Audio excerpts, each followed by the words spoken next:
사도신경으로 신앙 고백 드리시겠습니다.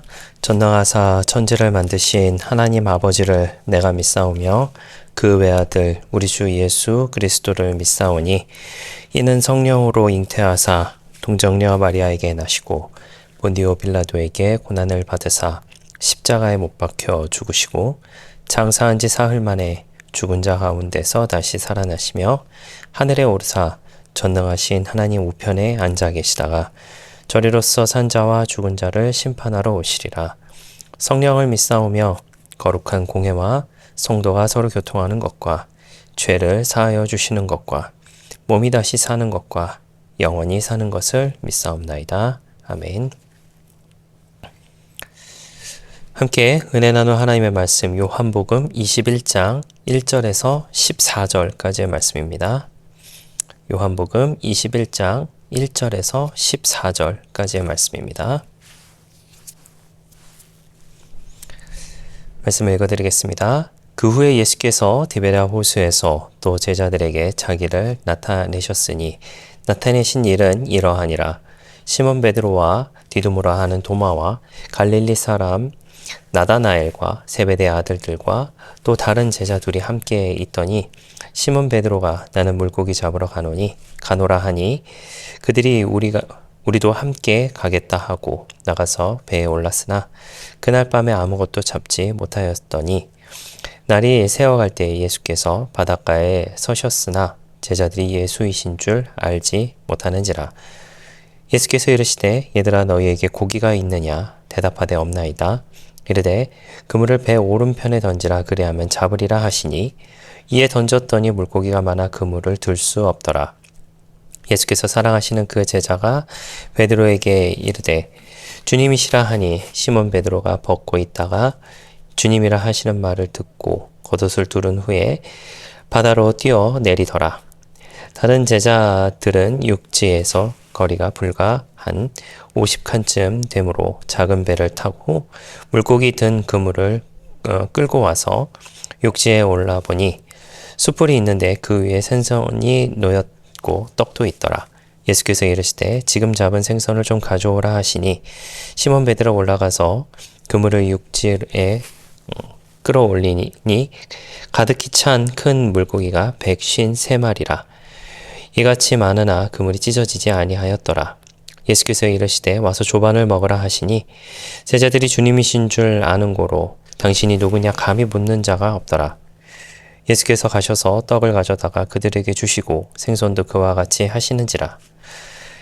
이것은 예수께서 죽은 자 가운데 살아나신 후에 세 번째로 제자들에게 나타나신 것이라. 아멘.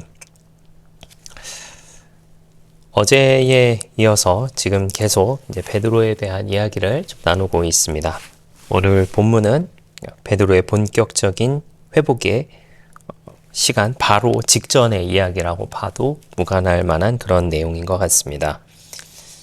베드로는 어디로 다시 돌아갔냐면 이제 갈릴리 바다로 다시 돌아갔죠. 모든 실패를 뒤로 하고 그 실패를 예루살렘에 남겨놓고 이제 갈릴리로 돌아가는 그런 모습을 보여준 것입니다. 그리고 그가 무엇을 했냐면 밤새 그물을 던지지만 아무것도 잡지 못한 그 상태였죠. 예수님께서 베드로를 뭐라고 말씀을 하셨었냐면 사람 낚는 어부가 되리라 라고 말씀을 하셨었죠. 사람 낚는 어부로 부름받은 그 베드로가 이제 다시 사람이 아닌 고기를 낚는 옛삶으로 돌아가는 듯한 모습을 지금 보여주고 있습니다.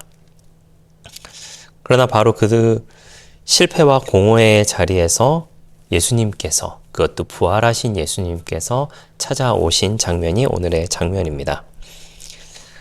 네, 오늘의 말씀은 이제 부활하신 예수님의 주권과 은혜, 그리고 사람이 얼마나 무능한가, 그리고 사명의 회복이라고 하는 것을 보여주는 아주 좋은 대목이다라는 생각을 하게 됩니다. 그러면서 실패 후의 삶, 순종의 중요성, 그리고 예수님 없이 살아가는 인생이 얼마나 공허한 것인가라고 하는 것을 보여주는 좋은 대목이 아닌가라는 생각을 하게 됩니다. 먼저 3절 말씀을 좀 보겠습니다. 3절 말씀에 시몬 베드로가 나는 물고기를 잡으러 가노라 라고 하는 그 말씀으로 시작을 하면서 그들이 우리도 함께 가겠다 하고 나가서 배를 올렸으나 그날 밤에 아무것도 잡지 못하였더니 라고 하는 말씀을 하고 있습니다. 베드로와 제자들이 이제 밤새도록 그물을 던졌죠. 이전에 자기가 했던 가장 익숙한 일을 지금 하고 있는 중인 것입니다. 그러나 어떻게 됐냐면 아무것도 잡지 못했다라고 하는 것이죠. 3년 혹은 3년 반 동안 자신이 갖고 있었던 어떤 경험들을 잃어버린 걸까요? 아니면은 이전에 했었던 일이 잘 안 되는 것이었을까요? 물론 그랬을 수도 있습니다. 3년이라고 혹은 3년 반이라고 하는 시간은 그렇게 짧은 시간은 아닙니다. 짧다면 짧고 길다면 길고 하는 그런 시간이지만 분명한 것은 그 전에 이미 그들은 전문적인 어부였다라고 하는 것이죠. 그런 전문적인 어부들이 익숙한 삶의 현장으로 돌아왔으나 그럼에도 불구하고 그 결과는 실패였다라고 하는 것이죠. 사람의 한계를 보여주는 좋은 대목이 아닌가라고 보여집니다. 인간은 하나님 없이 스스로 살아갈 수 있다라고 생각을 해요. 그것이 경험이 될 수도 있고 기술이 될 수도 있고 능력이 될 수도 있고 노력이 될 수도 있습니다. 제가 한 가지를 더 좀 추가를 해보자면 이제 추억이 될 수도 있겠죠. 과거의 영광에 사로잡혀서 과거에 머물러 있는 경우들도 우리가 종종 보게 됩니다. 사람들은 이런 것들에서 의지합니다. 이런 것들을 의지하거나 혹은 이런 것들에 대한 추억을 먹고 살기도 합니다. 그러나 성경이 말하는 것은 참된 열매는 하나님 없이는 맺을 수 없다라고 하는 것을 이야기하고 있습니다. 예수님께서도 그렇게 말씀하셨죠. 너희가 나를 떠나서는 아무것도 할 수 없다라고 말씀을 하셨었습니다. 베드로는 지금 자신의 힘으로 어떻게든 다시 서보려고, 다시 일어서 보려고, 다시 살아가 보려고 하고 있는 것 같습니다. 그러나 예수님 없는 수고는 공허했다라고 하는 것을 그의 그물을 보면서 알 수 있게 되는 것이죠. 열심히 살아가지만 영혼은 공허할 수 있습니다. 우리가 돈은 벌지만 기쁨이 없을 때가 있고 성공은 있지만 평안이 없을 때도 있습니다. 바쁘게 살고 있지만 방향을 잃고 바쁘게만 살아가고 있는 모습으로 살아가고 있을지도 혹시 모르겠습니다. 우리의 삶의 중심에 예수님이 계신지 지금 우리가 살고 있는 이 시대에 지금 이 시간에 한번 우리가 우리의 삶을 점검해야 되지 않을까라는 생각을 하게 됩니다. 예수님 없는 성공보다 예수님과 함께하는 순종이 더 나은 것이다 라고 하는 것을 기억해 주시는 저와 여러분 되시기를 부탁을 드리겠습니다. 연이어 4절 말씀에 날이 새어갈 때에 예수께서 바닷가에 서셨으니 제자들이 예수이신 줄 알지 못하는지라 라고 되어 있습니다. 제자들의 그 실패 속에서 누가 찾아오셨냐면은 예수님께서 찾아오셨습니다. 그리고 바닷가에 서 계신 모습을 이제 보여주고 있어요. 중요한 것은 제자들이 먼저 예수님을 발견한 것이 아니라 예수님이 먼저 그들에게 찾아오셨다라고 하는 것입니다. 이것을 가리켜서 이제 하나님의 선의 은혜라고 이야기를 하는데 제가 복음서를 할 때도 한번 말씀드렸던 부분인 것 같습니다만은 예수님이 필요하기 때문에 하나님께 사람이 구해서 예수님이 오신 것이 아니라 예수님이 필요하기 때문에 하나님께서 예수님을 보내주신 것이다 라고 하는 것이 선행 은혜다라고 한 이야기를 한번 드린 적이 있습니다. 그 선행 은혜를 지금 예수님께서도 제자들을 향하여서 동일하게 보여주고 있는 부분이라고 생각이 들어집니다. 인간은 실패 이후에 종종 하나님을 피하려고 합니다. 특히나 이제 베드로는 예수님을 3번이나 부인했죠. 예수님께서 예언하셨음에도 불구하고 3번이나 부인했던 그런 기억 때문에 어떻게 보면 더 위축되거나 더 주눅든 상태였을지도 모르겠습니다. 죄책감이 그의 마음을 감싸고 있었을지도 모르겠어요. 그 실패의 마음이 그를 억누르고 있었기 때문에 모든 것을 다 버리고 예루살렘을 버리고 이제 갈릴리로 돌아온 것이 아닐까라는 생각도 하게 됩니다. 그러나 부활하신 주님은 그런 실패한 제자를 결단코 외면하지 아니하시고 갈릴리까지 찾아오시게 된 것이죠. 오히려 가장 낙심한 자리에 찾아오셔서 그 베드로를 바라보고 계셨다라고 하는 것입니다. 복음은 인간이 하나님께 도달하는 이야기가 아니라 하나님이 죄인에게 찾아오시는 이야기가 바로 복음이다라고 하는 것입니다. 제가 앞서 말씀드렸던 선행 은혜도 그 맥락에 있다라고 하는 것이죠. 나는 안 된다. 하나님이 나를 실망하셨을 거야. 이제 끝났다라고 하는 그 실패의 자리에 예수님께서는 여전히 서 계시다라고 하는 것이죠. 그리고 우리의 연약함보다 하나님의 은혜가 더 크기 때문에 그 예수님께서 그곳에 서서 우리를 보고 계시다라고 하는 것이죠.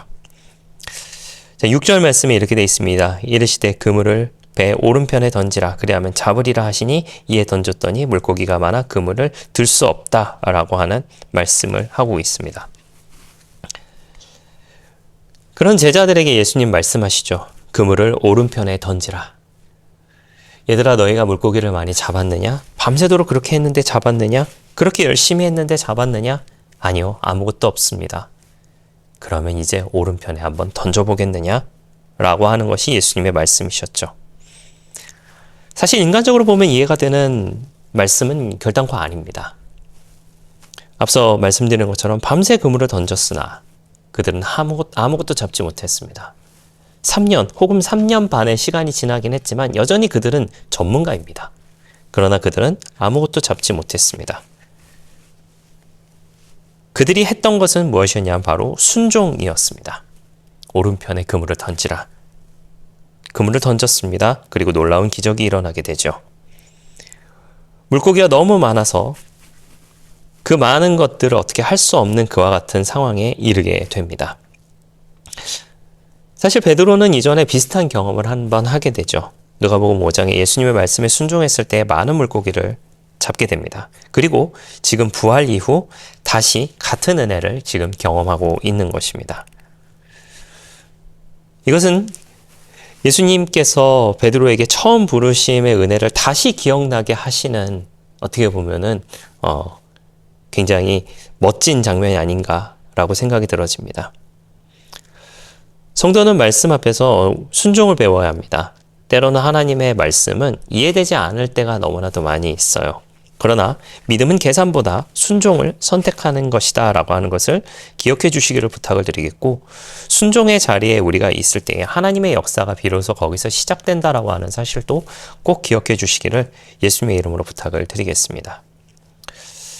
또 12절에 이렇게 시작을 하고 있습니다. 예수께서 이르시되 와서 조반을 먹으라. 네, 아침밥 우리 같이 먹자라고 하는 것이죠. 자, 제가 이 장면을 한번 상상해 봤을 때에 저라면 어떻게 했을까라는 생각을 해봤습니다. 첫 번째, 제가 예수님이었다면 어떻게 했을까? 자, 니네 잠깐 이리 와봐 라고 하지 않았을까? 이제 앉아봐. 뭐 그냥 앉으려고 무릎 꿇고 앉아봐 이러지 않았을까? 그리고 제가 만약에 베드로였다면 어떻게 했을까? 이미 베드로는 예수님이신 걸 알고 겉옷을 입고 예수님께 이미 간 상태였습니다. 헐레벌떡 뛰어간 상태. 바닷물이 몸에 뚝뚝 떨어지고 있는 그 상태.